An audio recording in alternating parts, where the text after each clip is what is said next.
الحمد لله الذي هدانا لهذا وما كنا لنهتدي لولا أن هدانا الله لقد جاء رسول ربنا بالحق والصلاة والسلام والتحية والإكرام على سيد ماسك الوجود سر الله في كل موجود نقطة دائرة الوجود صاحب لواء الحمد والمقام المحمود مولانا ومولى الثقلين جد الحسن والحسين بالقاسم محمد اللهم صل على محمد وعلى آل الطيبين الطاهرين المعصومين المظلومين ورحمة الله على أعدائهم أجمعين. أما بعد فقد قال الله تبارك وتعالى في كتاب المجيد وهو أصدق القائلين وقول الحق. بسم الله الرحمن الرحيم. وأنزلنا إليك الكتاب بالحق مصدقا لما بين يديه من الكتاب. درود على محمد وعلى محمد.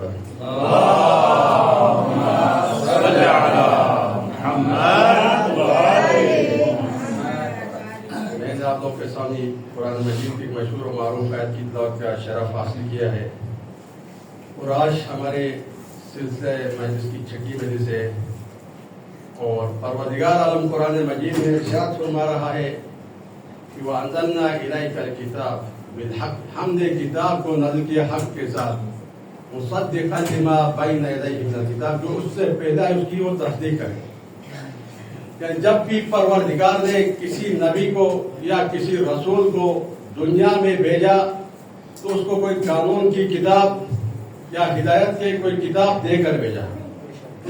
پروردگار نے حضرت آدم کو بھیجا، حضرت نوح کو بھیجا، حضرت ابراہیم علیہ السلام کو بھیجا تو صحیفے دے کر بھیجا تاکہ وہ ان کے ذریعے سے مخلوق خدا کی ہدایت کر سکے. اسی طرح پروردگار عالم نے حضرت موسیٰ کو تورات دیا، حضرت عیسیٰ کو انجیل دیا، حضرت داؤد کو زبور دیا، حضرت محمد صلی اللہ علیہ وآلہ وسلم کو فرقان دیا تاکہ یہ انبیاء اور رسول انہی کتابوں اور انہی صحیفوں کے ذریعے سے مخلوق خدا کی ہدایت کر سکے.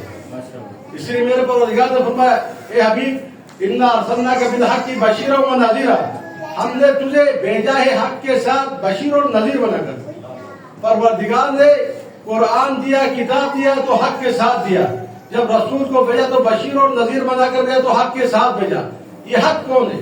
تو جائے اس کے بارے میں کچھ تفصیل کرتے ہیں. بعد محمد والے محمد صلی اللہ علیہ وسلم. اللهم صل على محمد وعلى تو حق کے بارے میں کچھ بتا کیا کہ زحمتوں کو دوام ہوگا. پروردگار عالم نے کہا کہ وارسلنا الیک بالحق بشیرا و نذیرا، ہم نے تمہیں حق کے ساتھ بشیر اور نذیر بنا کر بھیجا. اور ایک قرآن مجید کی آج میری رہنمائی کرے گی. تبارک الذی نزل الفرقان علی عبدہ لیکون للعالمین نذیرا. پروردگار کہتے ہیں کہ ہم نے قرآن کو نازل کیا اپنے بندے پر تاکہ وہ کیا ہوگا، عالمین کو ڈرائے. قرآن کے روح سے محمد مصطفیٰ نذیر للعالمین ہے، عالمین کو ڈرانے والا ہے. جو فرقان دیا اللہ نے رسول کو، اس فرقان کا معنی ہے کہ فرق کرنا. الفرقان فرق بین الکفر والایمان، فرقان فرق کرتے ہیں کفر اور ایمان کے درمیان. فرقان فرق کرتا ہے اچھائی اور برائی کے درمیان. فرقان فرق کرتا ہے نیک اور بد کے درمیان. فرقان فرق کرتا ہے جنتی اور جہنمی کے درمیان. فرقان فرق کرتا ہے جنتی اور جہنمی کے درمیان. فرقان فرق کرتا ہے نیک اور بد کے درمیان. تو یہ فرقان کا معنی ہے. اور جو نظارت دیا پروردگار نے قرآن میں فرمایا ان النفس بالنفس والعین بالعین والانف بالانف والاذن بالاذن والسن بالسن. تو قرآن کا ایک قانون نظارت ہے کہ جان کے بدلہ جان ہے، آنکھ کے بدلہ آنکھ ہے، ناک کے بدلہ ناک ہے، کان کے بدلہ کان ہے، دان کے بدلہ دان ہے. یہ قانون نظارت ہے. ہمارا پروردگار نے میرے حبیب کو نذیر کے ساتھ بشیر بھی بنا کر بھیجا. قانون بشارت یہ ہے کہ جو تمہیں پانی بند کر دے اسے پانی پلایا جائے، جو تمہیں زہر دے دے اس کو شربت پلایا جائے، جو تمہیں گالیاں دے دے اس کے لیے ہدایت اور بخشش کی دعا کی جائے، جو تمہیں اپنے ملک سے بدر کر دے اس کو پناہ دی جائے. یہ قانون بشارت ہے. پروردگار اپنے حبیب کہتے ہیں کہ قانون بشارت یہ ہے. تو میرے حبیب کو کس نے پانی بند کیا؟ رسول خدا کو ابو سفیان نے پانی بند کیا. مولا کائنات اور اس کے لشکر کو معاویہ نے پانی بند کیا. مولا حسین کو یزید نے پانی بند کیا. مگر ان کریموں نے جب بھی ان پر کوئی مشکل پڑی ان کی مدد کر کے اپنی کریمی کا مظاہرہ کر دیا. محمد والے محمد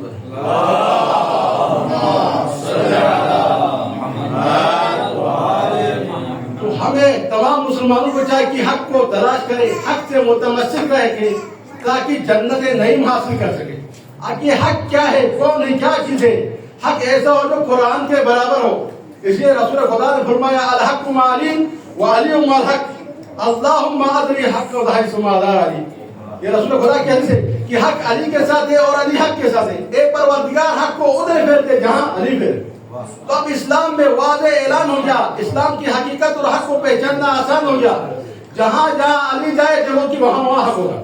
اگر علی میدان میں ہے حق میدان میں ہے, اگر علی گھر میں ہے حق گھر میں ہے, اگر علی کسی سے جنگ کر رہا ہے تو سمجھو حق نے کسی کے ساتھ جنگ کیا, اگر علی نے کسی کی بیعت کی تو سمجھو اس نے حق کی بیعت کی, اگر علی نے کسی سے نفرت کی تو سمجھو اس نے حق کے ساتھ نفرت کیا, اگر کسی نے علی کی مخالفت کی تو اس نے حق کی مخالفت کی, اگر کسی نے علی سے موافقت کی تو اس نے حق کی موافقت کی. نعرے تکبیر, نعرے تکبیر, نعرے رسالت, نعرے رسالت, نعرہ حیدری, حیدری, اور محمد وآل محمد صلوات.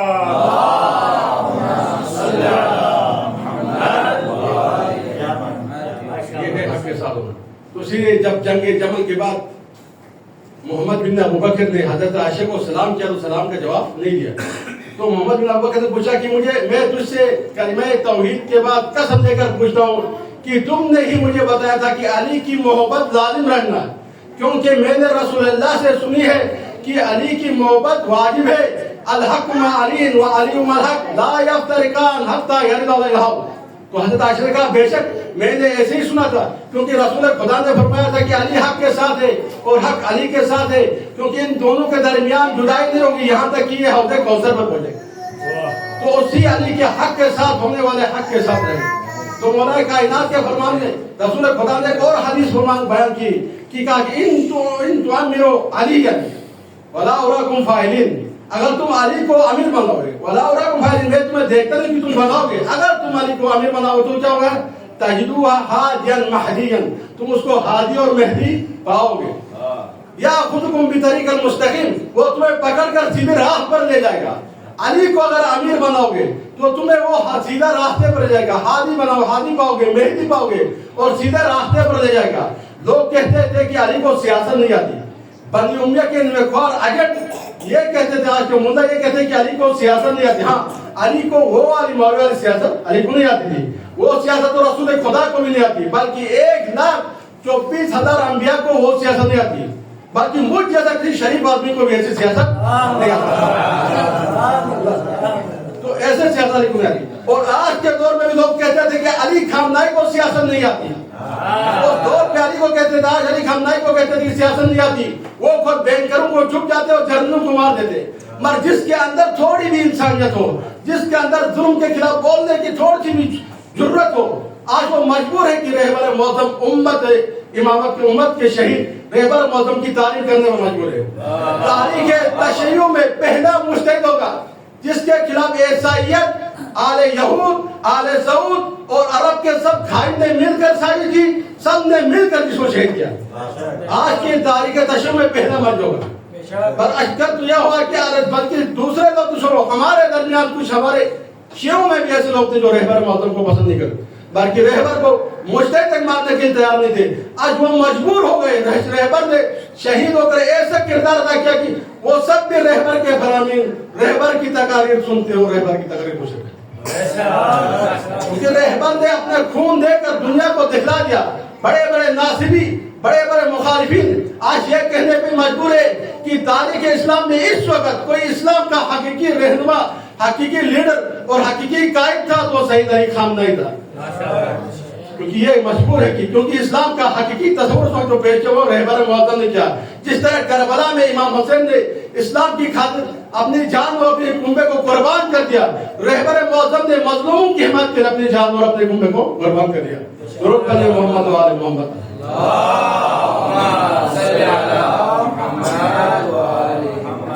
علی کے ساتھ رہو تو حق سے متمسک رہو گے، علی کے ساتھ رہو، علی کو سیاست نہیں آتی، لوگ کہتے ہیں کہ علی کو سے مولا علی فرماتے لو لکنت احول عرب، اگر مجھے خدا کا خوف نہیں ہوتا تو مجھ سے بڑا کوئی سیاستدان عرب میں نہیں ہوتا، مجھے اللہ کے خوف ہے، مجھے ان کی طرح مکر و فریب والی سیاست کرنی نہیں آتی، میں اللہ کے خوف سے کرتا ہوں، اگر ان کی طرف سیاست کرنا تھا تو مجھ سے بڑا کوئی سیاستدان اس دنیا میں نہیں ہوتا۔ میرے مولا نے کہا کہ پروردگار کے مولا، میرا مولا نے فرمایا کہ اگر خدا کی نافرمانی کے لیے مجھے 7 آسمانوں کی بادشاہ، زمینوں کی بادشاہ دے دے، اور اس زمینوں کے درمیان اس آسمان کے نیچے جتنی بھی دولت ہے وہ سب کچھ مجھے دے دے، کہ اتنا کہے کہ تم اللہ کی اتنی نافرمانی کرو کہ جس طرح چونٹی کے منہ سے جھونکا چھلکا گئے، تو میں ایسا ہرگز نہیں کروں، بلکہ میرے نزدیک تمہاری دنیا اس مکڑی کے پتے سے بھی حقیر ہے جسے بکری اپنے منہ میں رکھتی ہے۔ تو مولا کائنات نے اس دنیا کو ایسا کہا، ضرور پہ محمد و آل محمد پر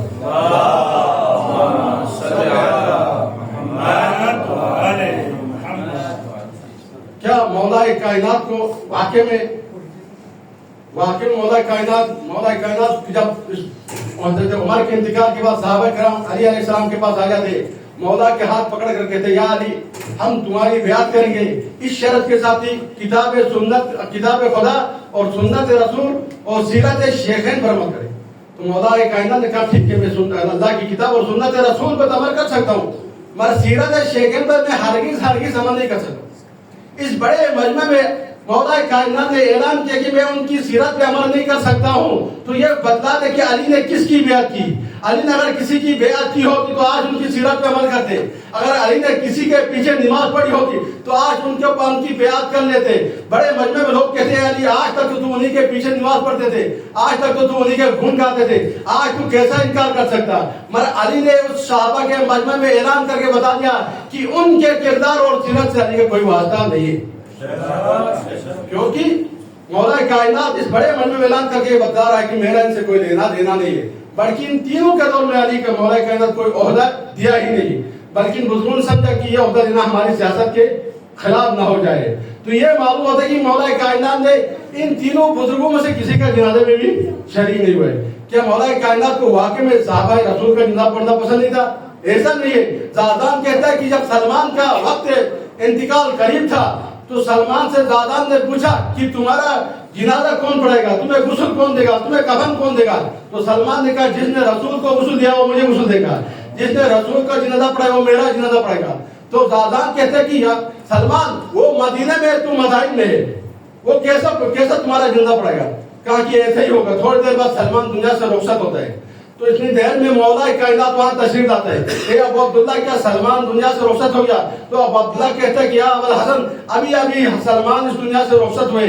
مولا کائنات سلمان کے گھر میں داخل ہوتا ہے، اس کے چہرے سے چادر ہٹاتا ہے اور اپنی آنکھوں میں آنسو بھر لیتے ہیں۔ مولا سلمان کے تشریح و تکفین کرتا ہے، اور مولا جب جنازے کے کھڑے ہو جاتا ہے تو زادان کہتا ہے کہ ہم نے 2 شخصیات کو اور دیکھا، ایک مولا کا بھائی جعفر طیار، دوسرا حضرت خضر علیہ السلام، اور ان کے ساتھ 70 ملائکہ کے صفے تھے، اور ہر سب میں 1000 ملائکہ تھے۔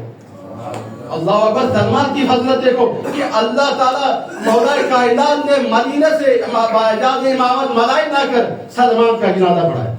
اسی لیے صرف ابن جوزی وہ کہتا ہے کہ سالونی قبل ان تأکلون، علی نے کون سا کمال کیا؟ میں بھی دعویٰ کرتا ہوں، میں بھی ممبر میں بیٹھتا ہوں، کیونکہ ممبر میں بیٹھ کے دعویٰ کرنا آسان ہے، اس دعویٰ پر عمل کرنا مشکل ہے۔ ان نے بھی سالونی قبل ان تأکلون کہا۔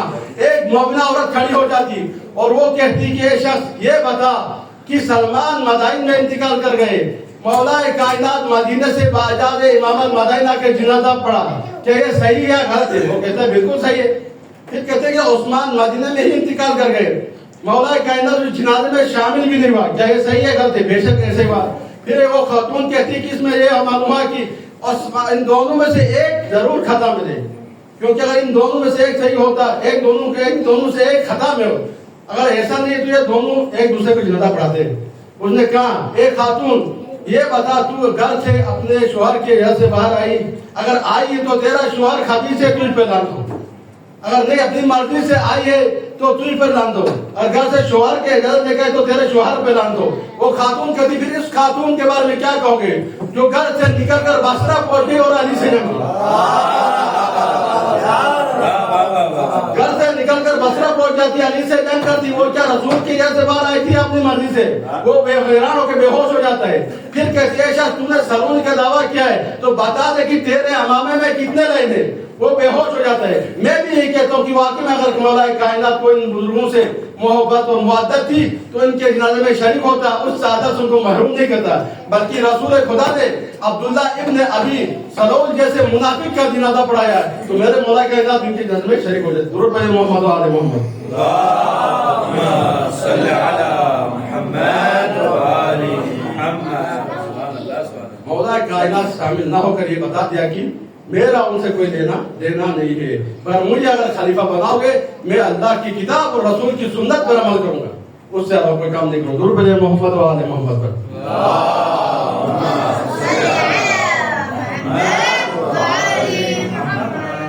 تو ہمیں بھی حق کے ساتھ متمسک رہ کے حق سے تمسک رکھنا ہے تاکہ حق کی پہچان ہو. جب دین پر بنی تو یہ حق والے لوگ ہی کام آ جاتے ہیں دین کی خدمت کے لیے. مولا کائنات میں بلکہ ایک شعر سنو، ایک شعر مولا کائنات کی شان میں ہے کہ مولا کائنات کی شان میں ایک شعر ہے کہ علی کو دوش پیغمبر کا سوار کہتے ہیں، علی کو دوش پیغمبر کا سوار کہتے ہیں، رسول پاک کا ایک جانثار کہتے ہیں. عدو شاہ نجف پر خدا کی لعنت ہو، عدو شاہ نجف پر خدا کی لعنت ہو، ہم ایک بار نہیں بے شمار کہتے ہیں.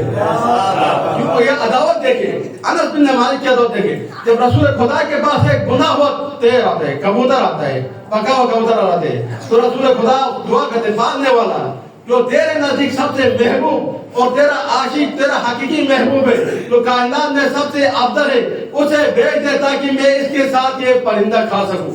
مولا رسول خدا کی دعا جاری ہوتی ہے. مولا کائنات گھر سے نکلتا ہے، دروازے میں پہنچتے ہیں. انس دروازے میں کھڑا ہے، کہتے ہیں یا ابو الحسن رسول آرام فرما رہے ہیں. مولا کائنات واپس جاتا ہے، دوبارہ رسول خدا دعا کرتے ہیں یا اللہ تو اسے بھیج جو تیرے نزدیک سب سے محبوب اور عزیز ہے. مولا کائنات دوبارہ آتا ہے، انس بن مالک کہتے ہیں کہ ابھی رسول خدا آرام فرمائے یا ابو الحسن پھر واپس چلے جاتے ہیں. تیسری مرتبہ رسول خدا دعا کرتے ہیں یا اللہ اسے بھیج جو اس کائنات میں سب سے افضل ترین شخص ہے.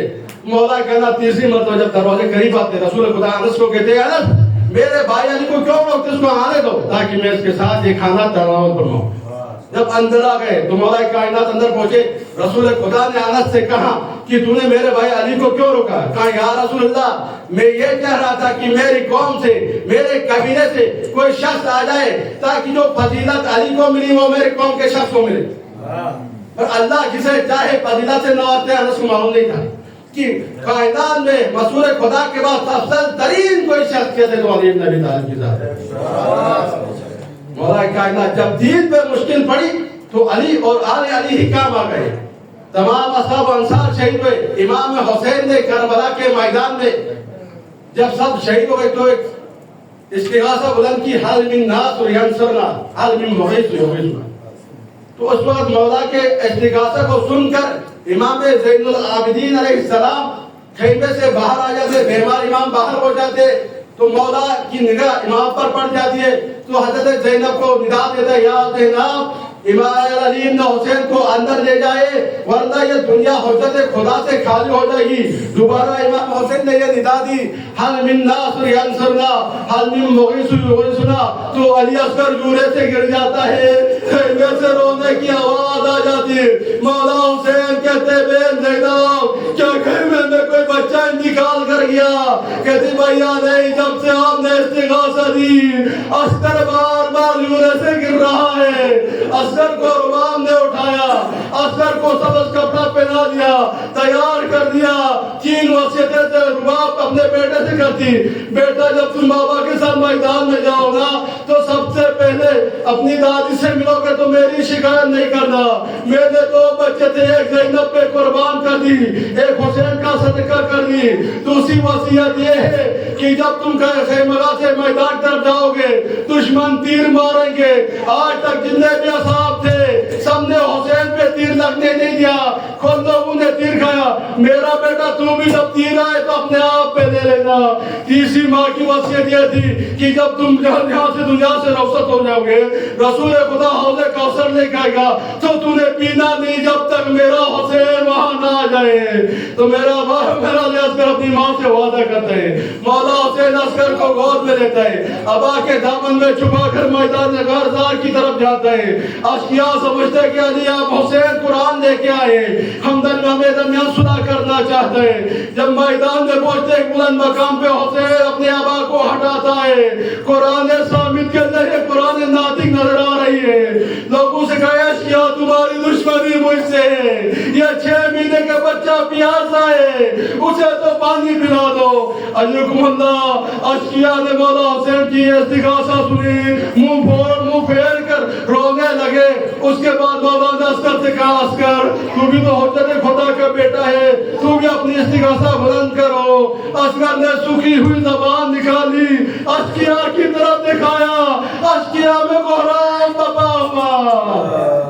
عمر ساتھ کہتے ہیں اور بلا اتنا کلام الحسین، حسین کے کلام کو قطع کرو۔ دیکھیے یہاں پہ جو فریاد برپا ہوئے اس سے یہ انقلاب آ جائے گا۔ اس وقت حرملہ تیر دیتا ہے، نشانے پہ لگاتا ہے، تیر ہاتھوں سے گر جاتا ہے، دوسری تو تیر لگاتا ہے پھر گر جاتا ہے۔ ایک شخص کہتے ہیں حرملہ تو دنیا کے بڑے مشہور تیر انداز ہو، تمہیں کیا ہوا؟ کہتے جب بھی میں تیر کا نشانہ لیتا ہوں میرے سامنے فاطمہ زہرا نظر آ جاتی ہے، میں کیسا تیر ماروں؟ تیسری مرتبہ ایک تیر پھینک دیتا ہے، علی عسکر کے گلے میں لگ جاتی ہے۔ عزادارو عسکر مولا حسین کے ہاتھوں میں منقلب ہو جاتا ہے، عسکر امام حسین کے ہاتھوں میں منقلب ہو جاتے ہیں، عسکر کے گلے سے خون جاری ہو جاتا ہے۔ باپ عسکر کے گلے سے خون جاری ہوا، حسین عسکر کے گلے کے خون اپنے چندوں میں لیتا ہے اور اس خون کو آسمان کی طرف پھینکنا چاہتا ہے۔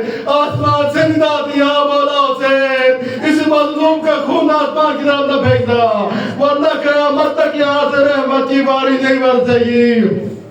مولا حسین اس خون کو زمین کی طرف پھینکنا چاہتا ہے، زمین سے آواز آتی مولا حسین اس مظلوم کا خون زمین پر نہ گرانا، یہاں سے قیامت تک کوئی سودا نہیں ہوئے گا۔ آخر کار مولا اس خون کو اپنے ریشے مقدس میں مل لیتا ہے اور کہتا ہے کہ قیامت کے دن میں پروردگار کے سامنے اسی حالت میں حاضر ہو جاؤں گا۔ عزادارو مولا نے حضرت عسکر کو ایک جگہ پہ لے جاتا ہے، کھڈا کھودتا ہے، عسکر کو دفناتا ہے۔ جب شام غریبان کے بعد دشمنوں نے تمام لاشوں سے سروں کو جدا کیا تو سر گننے لگے تو ایک سر کم ہوا۔ اسی شخص نے کہا حسین کو میں نے دیکھا تھا فلاں جگہ میں کوئی خاص کوٹا کر رہا تھا۔ تمام لوگ انہیں نیزے زمین پر مارنے لگے، ننھے عسکر کی لاش ایک مرتبہ پھر نیزے پہ بلند ہو گئی۔